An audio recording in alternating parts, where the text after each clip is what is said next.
Comme vous pouvez voir, nous sommes dans notre période de jeûne de Daniel de 21 jours. Il a commencé le 1er novembre au 21 novembre. Je vais vous inviter à prendre une feuille sur la table en arrière de comment faire le jeûne de Daniel, quelques petits conseils.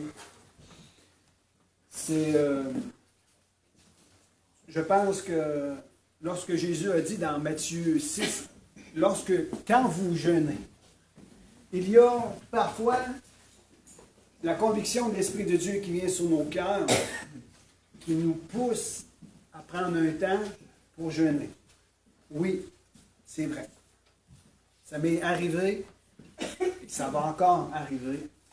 Il y a aussi des moments où on prend notre propre décision de dire, Seigneur Jésus, je veux prendre un temps, je vais mettre ça à part pour entendre ta voix et me rapprocher de toi. Et je pense que c'est un temps important, 21 jours, 21 réflexions, 21 moments pour aller dans sa présence. Et j'ai mis le thème de ce jeûne, 21 jours, 21 moments, 21 réflexions pour recevoir instruction, pour entrer dans notre percée spirituelle vers notre destinée. Et laissez-moi vous parler un peu du thème la percée. Alors, ceux et celles qui veulent avoir des feuilles, j'en ai en arrière, des feuilles qui nous disent comment faire le jeûne de Daniel, pour ceux qui ont juste besoin de ces instructions. Et soyez bien à l'aise, c'est volontaire. Amen.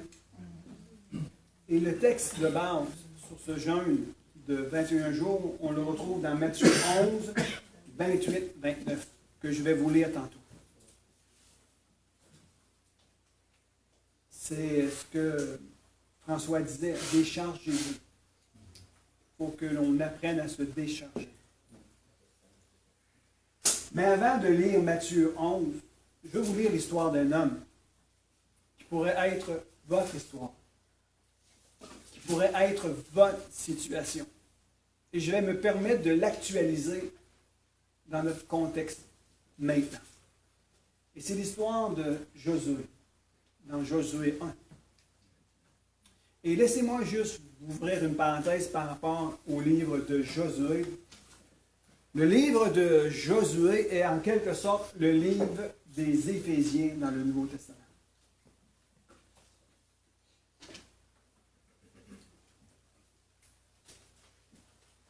Et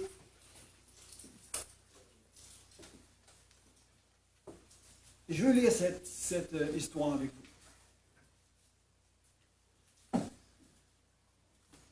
Je pense que Dieu a amené notre esprit ce matin dans un repos, dans un calme, pour qu'on puisse recevoir de lui. Seigneur, prends possession de ma bouche. Prends contrôle. Je te donne le libre accès. Tu as dit d'ouvrir ma bouche et tu la remplirais. Alors, je le crois et je m'appuie sur cette parole. Je veux être un instrument de bénédiction pour cette Église, pour mes frères et sœurs. Un instrument de paix dans le nom de Jésus. Et chaque parole, Seigneur, qui sortira de ma bouche, puisse répondre à un besoin quelconque. Et avant d'aller plus loin, je veux vous dire ceci. Depuis quelque temps, et ceux qui comprennent le langage spirituel vont comprendre ce que je veux dire. Mais je ne veux pas que vous l'interprétez mal. Interprétez-le selon la perception de l'esprit. Depuis quelque temps, il y a un esprit de mensonge qui s'est faufilé dans nos discussions. L'esprit de mensonge qui s'est faufilé et qui a semé des mensonges dans votre âme. Et nous devons combattre cet esprit de mensonge qui essaye de faire accroire toutes sortes de situations. Ce matin, j'ai voulu que vous puissiez prendre l'ardiesse de relâcher ce que vous avez vu dans l'esprit. La maladie, c'est un fait. Mais ce n'est pas la réalité que nous devons vivre. La pauvreté, c'est un fait. C'est même une réalité parmi chacun d'entre nous. Mais ce n'est pas ce que Dieu veut que l'on vive. Il y a des personnes qui se disent en dedans de lui-même, j'ai essayé, donc si ça n'a pas arrivé, c'est probablement parce que Dieu ne m'a pas appelé à ceci ou à cela. C'est un mensonge. Ce n'est pas parce que tes yeux voient quelque chose, c'est la réalité. Alors, il y a un esprit de mensonge qui s'est faufilé à quelque part. La Bible nous enseigne que Jésus est venu donner sa vie et la donner en abondance. Si aujourd'hui tu n'as pas encore expérimenté une percée dans ta propre vie, si cela n'est pas arrivé jusqu'à ce jour, ça ne veut pas dire que demain cela n'arriverait pas.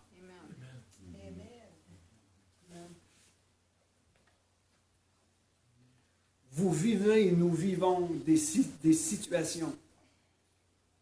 Et ce qui nous a affectés n'est pas nécessairement la vérité. Amen. Faites juste recevoir ces choses dans votre esprit, dans votre pensée, et exposez votre cœur devant Dieu et demandez-lui, Saint-Esprit, y a-t-il un mensonge que je suis en train de croire dans ma vie? Est-ce qu'il y a un mensonge que je suis en train de croire dans ma vie? Et comment on fait pour discerner ces choses? C'est quand on lit la parole de Dieu. On dit, Seigneur, éclaire mon cœur, éclaire ma vie. C'est important. Je veux lire avec vous, l'heure avance très vite. On était parti dans le temps de la louange. Et merci Seigneur. Il faut que je vous conte un fait cocasse avant d'aller plus loin. Je suis en train de prendre mon temps de prière vendredi. Et je l'ai dit à la blague à mes enfants. Dieu m'a poussé. Dieu m'a poussé à terre. Il m'a pitché à terre. Wow, c'est là. Tu es en train de louer Dieu, tu es en train d'adorer Dieu. Et j'aime ça, prendre tout l'espace en haut. C'est pour ça que lorsque Dieu va nous déménager, mon amour, ça va être dans une maison spacieuse et assez grande. Parce que j'aime l'espace. J'ai pas entendu un amen de mes enfants et de ma femme. Et j'étais en train de louer Dieu. Entre le comptoir lunch et la table, et je m'avais accroupi comme ça, à genoux. Je dis, Seigneur Jésus, merci Seigneur pour ta présence, merci pour ta gloire. Oh Seigneur, fais en sorte que tout ce que tu as déclaré sur ma vie soit aligné dans mon cœur. Et je pars pour me lever, et je vous dis littéralement, je sens que quelqu'un me pousse. J'ai tombé comme ça. Et bien, en étant comme ça, j'ai dit, je ne peux pas être plus fou que j'en ai l'air. Non, je Seigneur. Et une pensée est venue dans mon esprit. Approximativement dans le temps, 4 ans passés, je me suis jeté volontairement face contre terre.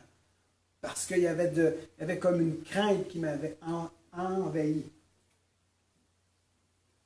Et je me suis rappelé, Dieu m'a dit, rappelle-toi quand tu t'es humilié dans ma présence. Parce que tu avais de la crainte, tu avais de la peur, tu étais désemparé. Maintenant, tu n'es pas désemparé. Tu es dans la paix, tu es dans la joie. Incline-toi dans la présence. Je me suis incliné dans sa présence et je peux vous dire que quand on reste accroché à la parole de Dieu, indépendamment de ce qui peut arriver autour de nos vies, les circonstances ne sont peut-être pas ce que l'on voudrait vivre, mais lorsqu'on reste accroché à Dieu et qu'on garde notre foi fixée sur sa parole, il va faire concourir toutes choses, il va nous amener à l'endroit où on doit être. Yes. Il y a 4 ans passés, j'étais dans une situation d'incertitude. Aujourd'hui, les circonstances sont incertaines, mais mon cœur est rassuré que Dieu est au contrôle de toute situation. Yes. Et c'est pour cela que je veux me blottir, face contre terre dans sa parole. Amen. Amen. Josué 1.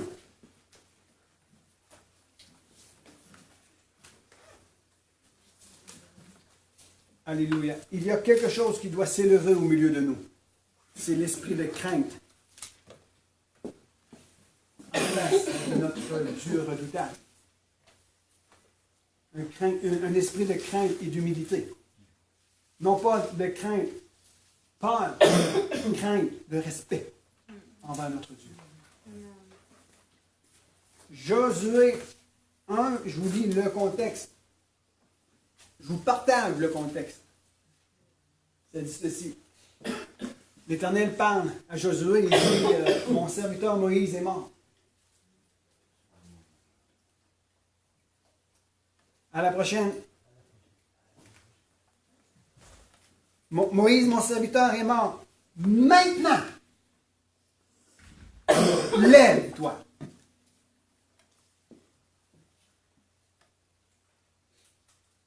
Traverse le Jourdain, que voici, toi et tout ce peuple, en direction du pays que je donne aux Israélites. Il y a des situations qui peuvent mourir dans notre vie. Il y a des circonstances qui peuvent arriver et faire mourir quelque chose en nous. Mais ça ne veut pas nécessairement dire que c'est le temps de s'arrêter. C'est le temps de se lever et de continuer. La mort n'appelle pas la fin en soi. La mort appelle quelque chose de nouveau à naître. Amen.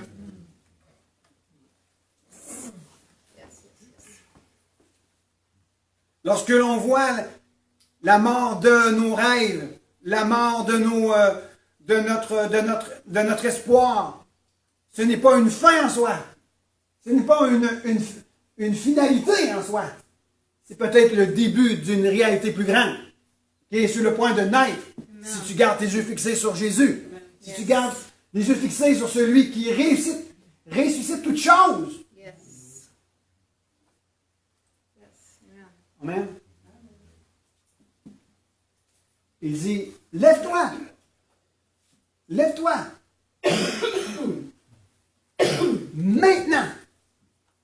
Et fais quelque chose. Amen. Et ça dit, tout lieu que foulera la plante de votre pied, je vous le donne. Comme je l'ai dit à Moïse. Dieu a donné des promesses à quelqu'un, mais c'est à toi de l'accomplir. Oh, y a-t-il quelqu'un qui reçoit ça? Y a-t-il quelqu'un qui est capable de recevoir ça? Rappelle-toi. Est-ce qu'il y a quelqu'un qui a eu des promesses? Qui a entendu des promesses qui ont été dites sur la vie de quelqu'un?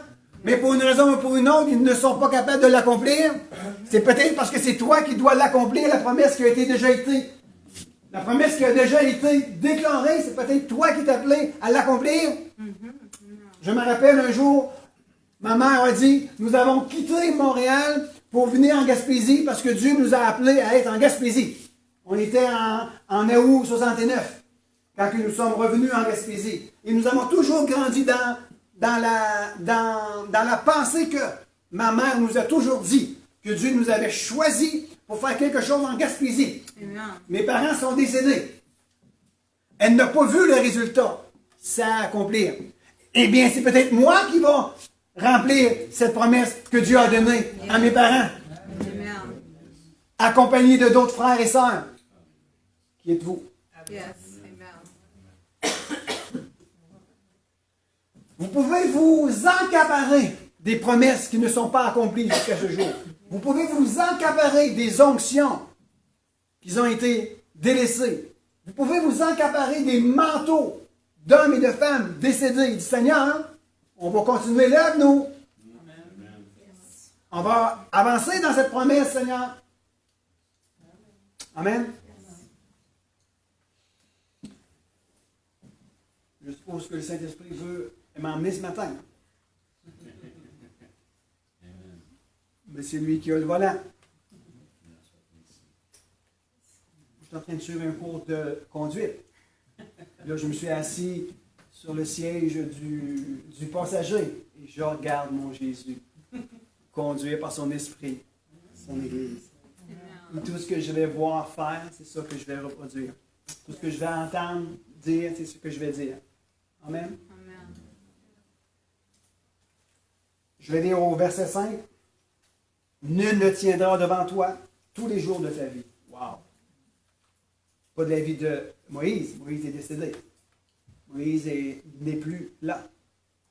Quelqu'un doit prendre la relève.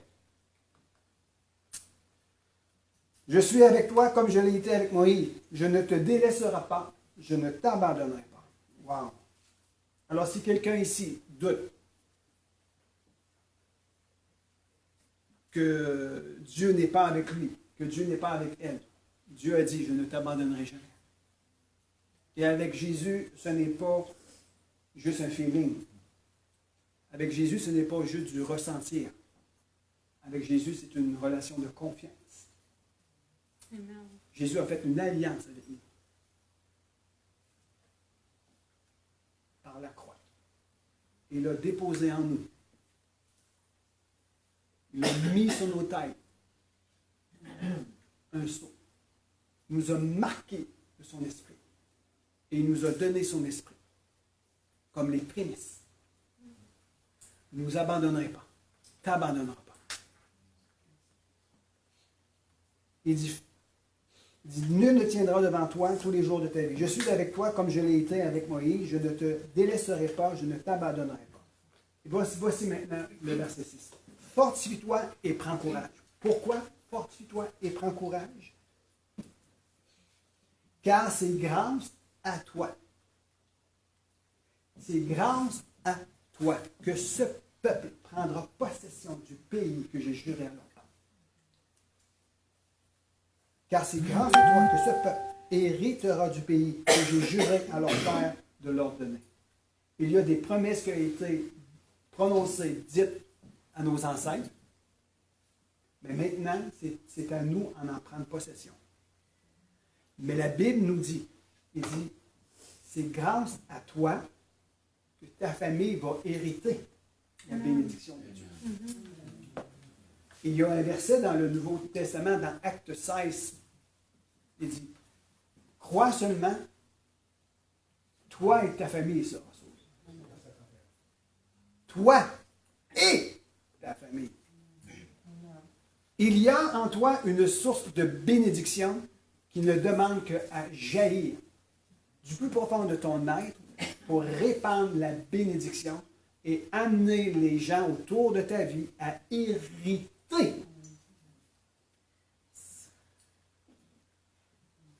Alors, je vais vous parler de l'esprit de conquête.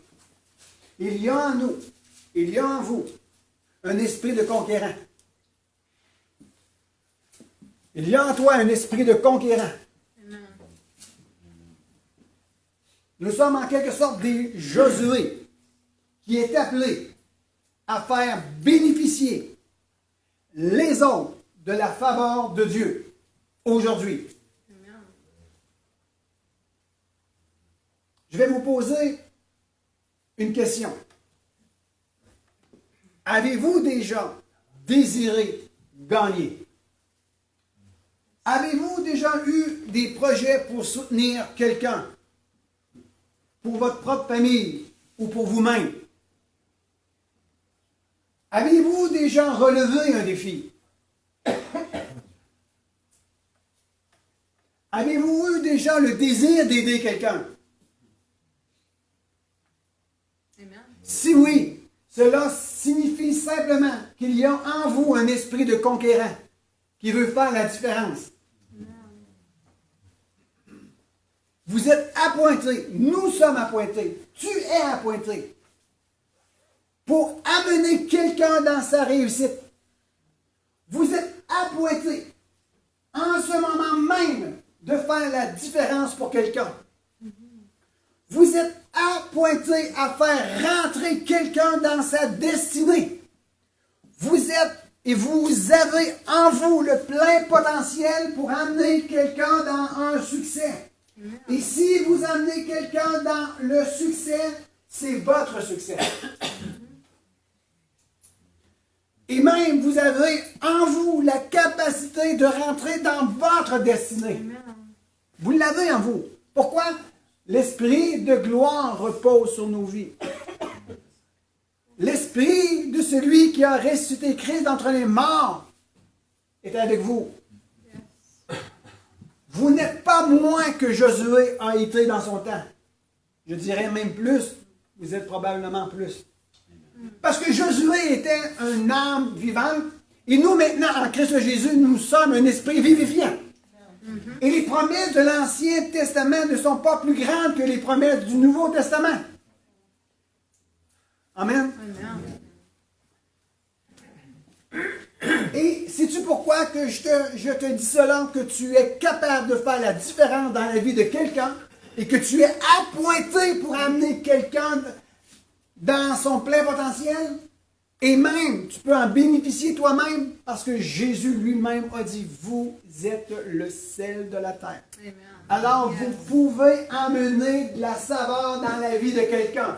Vous pouvez protéger quelqu'un par des paroles et par une poignée de main. Vous pouvez préserver cette personne de la mort éternelle. Non pas à cause de vous, mais à cause de celui qui habite en vous. Amen. Vous êtes le sel de la terre. Vous pouvez agrémenter la vie de quelqu'un et lui donner de la saveur. Vous pouvez amener quelqu'un à être un jour abattu et le lendemain relevé. Parce que vous êtes le sel de la terre. Et vous pouvez même en utiliser pour vous-même. Et commencer à vous encourager vous-même. Hey, Michel, lève-toi, relève-toi.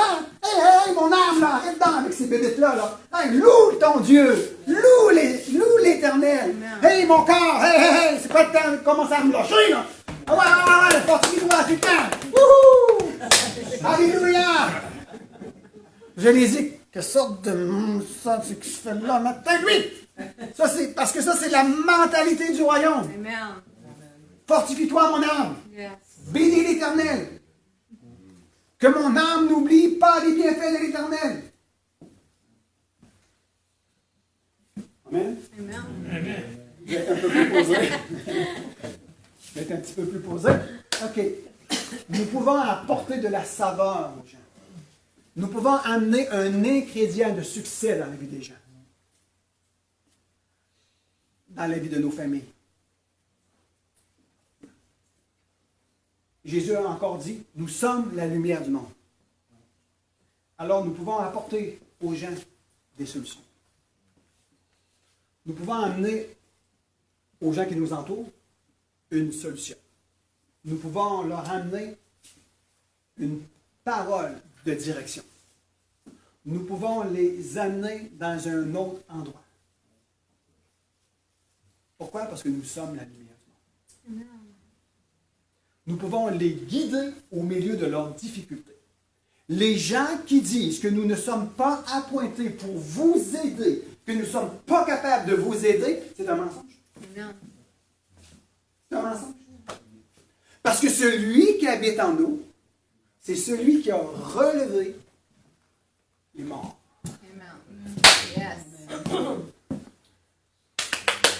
Alors, celui qui dit qu'on n'est pas capable d'aider quelqu'un,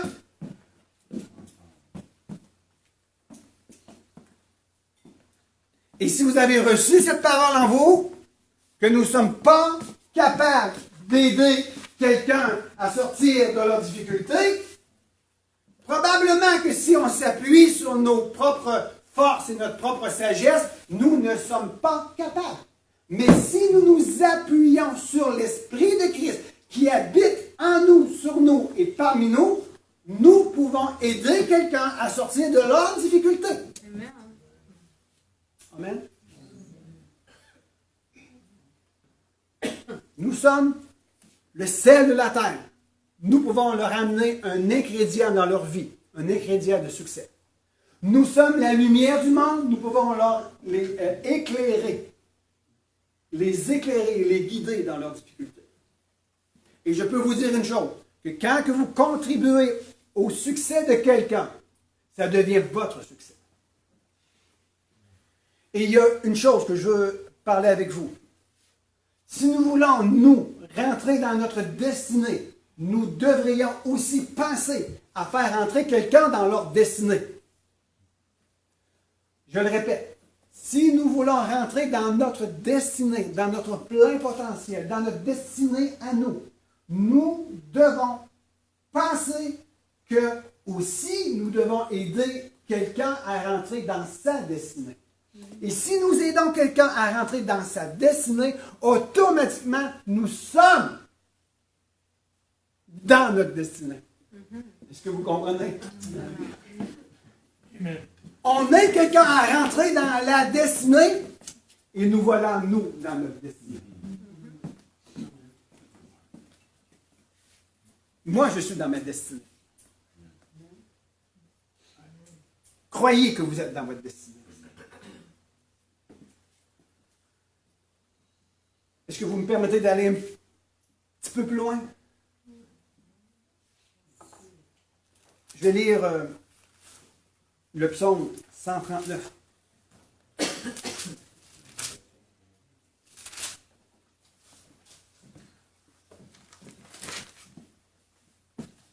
Après ça, je vais, si Dieu me le permet, je vais essayer de vous donner des encouragements.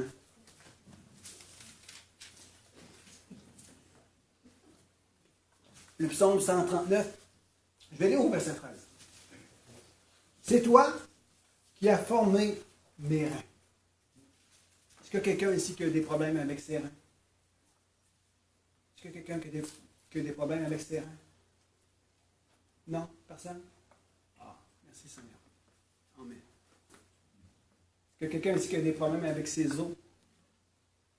Ses os? Non, merci Seigneur. Oh!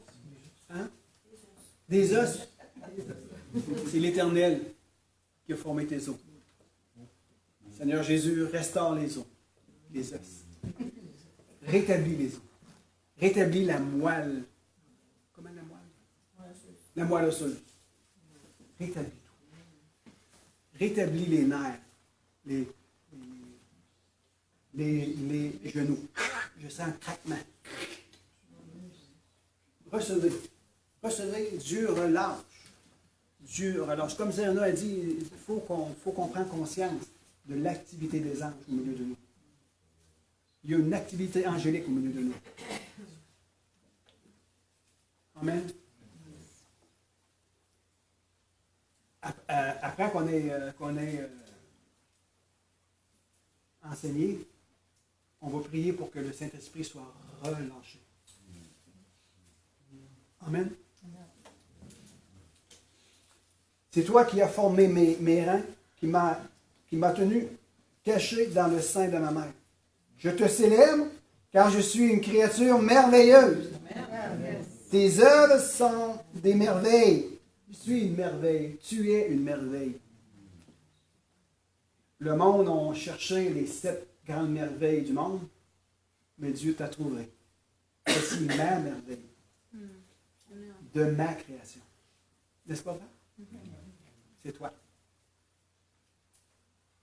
Le monde me regarde avec des beaux yeux. Je sais, je suis une merveille. Toute gloire à Dieu. Toute gloire à Dieu. Vous êtes une créature merveilleuse. Une créature merveilleuse. Ne te dévalorise plus. Ne te prends pas pour un rien. Tu es quelque chose. J'ai un de mes frères qui a dit un jour, nous ne sommes pas n'importe qui, ne faisons pas n'importe quoi. Nous devons accomplir le plan de Dieu. OK, je continue. Tes œuvres sont des merveilles et mon âme le reconnaît bien. Mon corps n'était pas caché devant toi lorsque lorsque j'ai été fait en secret, tissé dans les profondeurs de la terre, lorsque je n'étais qu'une masse informe, tes yeux me voyaient, et sur ton livre étaient tous inscrits les jours qui étaient fixés avant qu'aucun d'eux n'existe. Laissez-moi vous expliquer ceci. Chaque être humain, chaque personne a un livre écrit dans les lieux célestes de tout ce que Dieu a pensé pour votre vie. Tous les jours étaient inscrits. Il y a un livre qui est adressé à moi dans les lieux célestes. Et nous avons la possibilité d'aller le consulter, ce livre-là. Beaucoup de personnes, et même moi dans ma vie, parfois, il y a des choses qui n'arrivent pas, qui est écrit selon ce qu'il est écrit. Alors je dois me réaligner. Je dois réaligner ma vie sur la volonté de Dieu et de ce qu'il est écrit de moi. N'est-ce pas ce que Jésus a dit? Lorsque Jésus est revenu de son 40 jours de jeûne, il est ressorti du désert, revêtu de la puissance de Dieu. Est-ce que c'est vrai? Il est allé au temple et l'homme a donné le rouleau et il l'a ouvert sur Ésaïe. Voici ce qu'il est écrit de moi. Alors Jésus a accompli tout ce qu'il était déjà écrit de lui. Si tel est pour Jésus, tel est aussi pour toi. Il y a un livre qui est écrit à ton sujet. Il y a une histoire qui est écrite à ton sujet. Il y a une destinée qui est écrite à ton sujet. Amen. C'est pour ça que nous disons constamment, réaligne ton cœur et tes pensées avec la parole de Dieu, afin que ce qu'il est écrit de toi s'accomplisse aujourd'hui. Amen. Mais si tu n'es pas aligné avec les temps et les saisons de Dieu, il va arriver autre chose qui n'est pas de Dieu. Amen. Amen. Les victoires dans nos vies se planifient. Les victoires que tu as besoin dans ta vie, cela se planifie. La réussite est possible. Il faut y croire et y travailler. La percée spirituelle sur nos vies, selon ce qu'il est écrit à votre sujet, n'arrivera pas automatiquement. Et la percée spirituelle sur votre vie n'est pas quelque chose de assuré. Si ce n'est seulement assuré en Christ Jésus. C'est pour cela qu'il faut continuellement être en lui. Jésus a dit, celui qui est en moi est une nouvelle créature. Les choses anciennes sont passées et voici toutes choses sont devenues nouvelles. Toutes choses sont devenues nouvelles seulement lorsque quiconque est en lui et qui marche par lui, en lui. Alors les percées spirituelles, ce n'est pas automatique. Ton succès n'est pas automatique. La réussite n'est pas automatique. Ça se planifie et ça se travaille.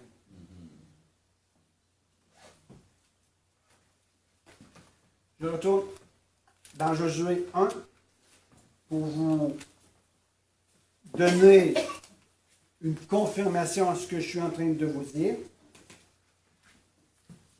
Au verset 7, ça dit, chapitre 1, « Seulement fortifie-toi et aie bon courage. » Combien de personnes ici se fortifient et prennent courage au milieu de ce qu'ils sont en train de vivre?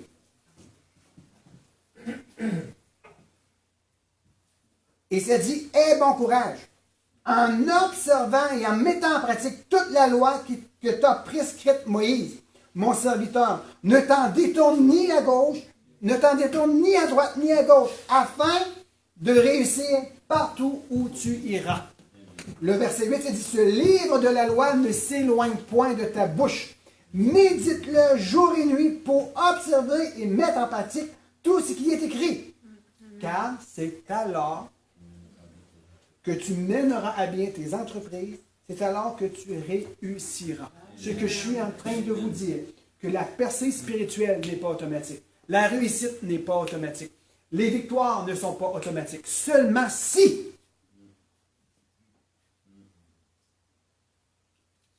Amen. L'année 2018, le thème de notre année 2018, c'était une percée vers notre destinée.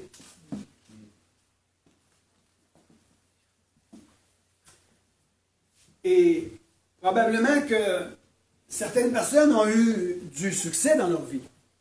Peut-être que certaines personnes en 2018 ont reçu des bénédictions et ont vu des promesses s'accomplir sur leur vie.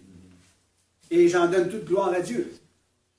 Et peut-être que ça a été de mal en pire en 2018. Pour ma part à moi, nous soupirons encore. Et on dit, Seigneur, on n'a pas connu encore une percée comme on le voudrait avoir une percée. Ah, c'est vrai, c'est vrai. Non. J'ai trop une folie de grandeur. C'est vrai, il faut que je réajuste. Il faut que je me réajuste. Ah, c'est vrai, je suis juste le 9e enfant, le 7e enfant, le 7e gars dans une famille où mon père et ma mère ont travaillé fort. Puis je suis la 2e génération de chrétiens, puis la première ont connu des difficultés. C'est vrai, on va attendre la 4e puis 5e génération de chrétiens. Avoir un héritage spirituel, peut-être. C'est faux!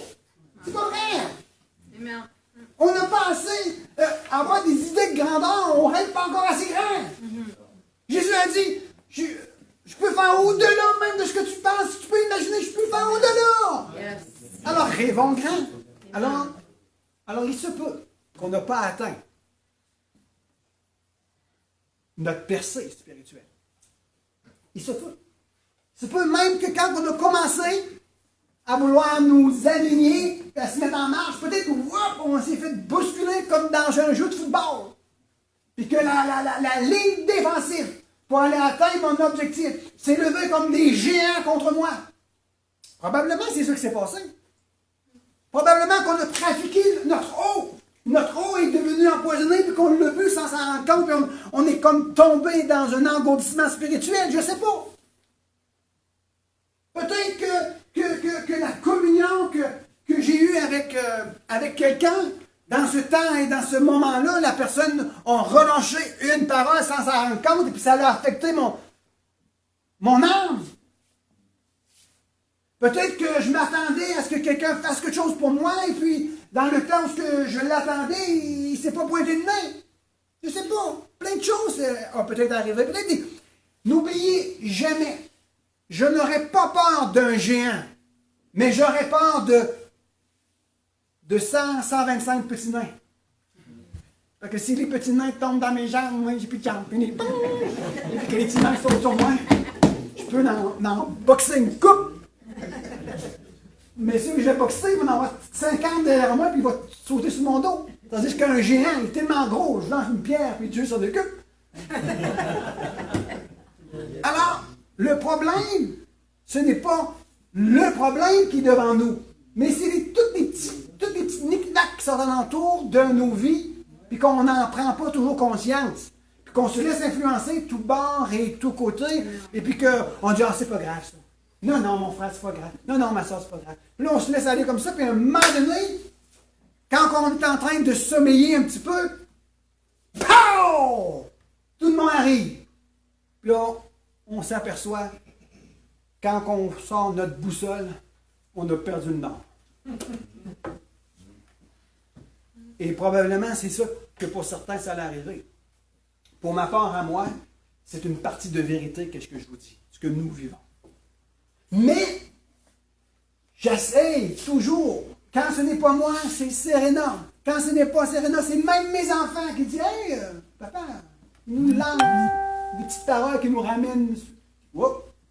Puis on doit garder, la seule responsabilité que nous avons, c'est de nous tenir devant le Seigneur. Amen. Et de vous aimer. Alors probablement,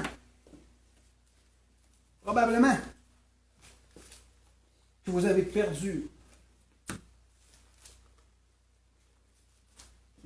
le rêve de voir 2018 accomplir quelque chose pour vous. Il reste 2 mois pour que l'année 2018 termine.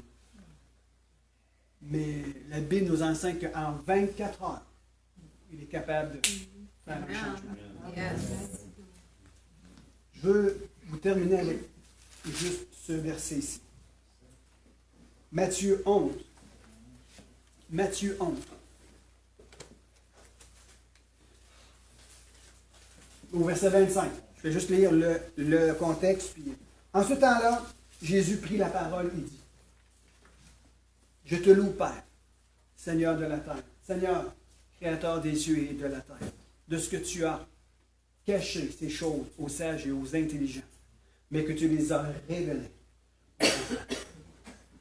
Qui est enfant de Dieu ici? Amen. Dieu est sur le point de révéler quelque chose à vos cœurs. Dieu est sur le point de révéler quelque chose à votre cœur. Je me rappelle un jour, j'ai dit, Seigneur, pourquoi tu ne parles pas par la bouche de mes frères, de mes sœurs? Pourquoi tu ne t'adresses pas à moi par la bouche du prédicateur? Et cette pensée-là, elle est bonne. C'est bien. C'est acceptable. C'est même glorieux. Parce que parfois, on se sent tellement lamentable, tellement petit, tellement insignifiant, qu'on ne pense même pas qu'on est capable nous-mêmes d'entendre Dieu nous parler. Mais Dieu t'aime tellement. Dieu t'aime tellement. Que s'il retient une parole pour ne pas te la relâcher sur ta vie, il veut premièrement que tu réalises qu'il t'aime. Amen. Dieu parfois ne relâche pas la parole que tu as besoin d'entendre parce qu'il veut premièrement que tu saisisses avec conviction que là où tu es, il t'aime. Parce que Dieu parle dans l'intimité. Est-ce que c'est vrai? Alors Dieu parle dans son amour. Alors si tu ne te sens pas aimé de Dieu, si tu ne te sens pas aimé de Dieu et par Dieu, et si tu ne te sens pas aimé facultatif de ma part, bien voulu, si tu ne te sens pas aimé par ton assemblée, par ton Église, il faut que tu te réalignes sur ça. Tu es aimé de Dieu. Dieu t'aime d'un amour extraordinaire. Et l'Église est supposée de t'aimer. Et je me dois de vous aimer. Il faut que tu rétablis l'état de ton cœur vis-à-vis de cela. Et là, quand tu rétablis cela dans ton cœur, que malgré toutes les fautes et tous les manquements que tu auras pu faire, que tu auras pu commettre, que j'aurais pu faire, que j'aurais pu commettre, malgré que mon cœur se sent loin de Dieu, malgré que mes pensées sont abattues et qui me condamnent, tu dois rectifier une chose premièrement dans ton cœur. Tu dois réaliser que Dieu t'aime. Et tu dois dire, Seigneur, dans ma petitesse, je sais que tu m'aimes, Seigneur. Je sais que tu m'aimes, Jésus. Viens envahir mon cœur de ton amour. Et là, tu vas entendre Dieu te parler. Parce que le Dieu que nous servons, c'est un Dieu d'intimité. Et dans l'intimité, il y a quelque chose de très différent qui se passe que le monde ne peut pas donner. Et c'est l'amour dans l'intimité avec Dieu. L'amour dans l'intimité avec Dieu, tu vas entendre la parole dont tu as besoin.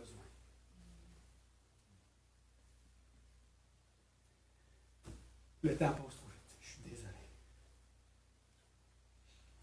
Venez à moi, vous tous qui êtes fatigués et chargés, et je vous donnerai du repos. Prenez mon joug sur vous et recevez mes instructions, car je suis doux et humble de cœur. Et vous trouverez du repos pour vos âmes. Ça dit fatigué. Le mot fatigué ici, nous pouvons le traduire. Celui qui a beaucoup travaillé. Celui qui est dans la douleur. Viens ici. Jésus dit, viens ici. Viens ici. Avant de recevoir des instructions, première instruction, je vous donne. Deux instructions. Sentez-vous aimé de Dieu. Parce que Dieu parle dans l'amour de son intimité envers toi. La deuxième chose, c'est avant de recevoir une instruction pour te réaligner vers ta destinée, tu dois accepter son invitation d'aller tel que tu es dans sa présence. Amen. Tu as perdu courage, tu as perdu l'espoir, tu ne crois pas que ça va arriver en 2018. Ce n'est pas parce que ce n'est pas arrivé hier que cela n'arrivera pas demain. Amen. Tu dois recevoir l'invitation et venir à Jésus avec ta douleur. Quand on parle de douleur, je ne parle pas seulement de douleur physique, douleur dans ton âme, souffrance dans ton cœur. Tu dois venir à Jésus. Tu dois venir à Jésus. Tu dois aller à Jésus. On doit aller à lui. Et lui exposer tout. D'ailleurs, quand on rentre dans sa présence, il sait déjà. Il sait déjà. Amen. Moi, celui debout ensemble.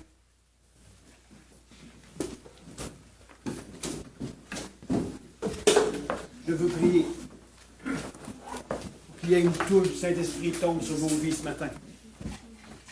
Amen.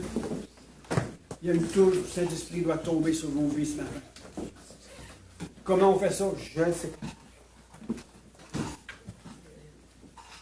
Seigneur Jésus. Seigneur Jésus. Je vais demander à Serge. Je ferme notre Facebook, que tous ceux et celles qui sont là, qui puissent recevoir eux aussi.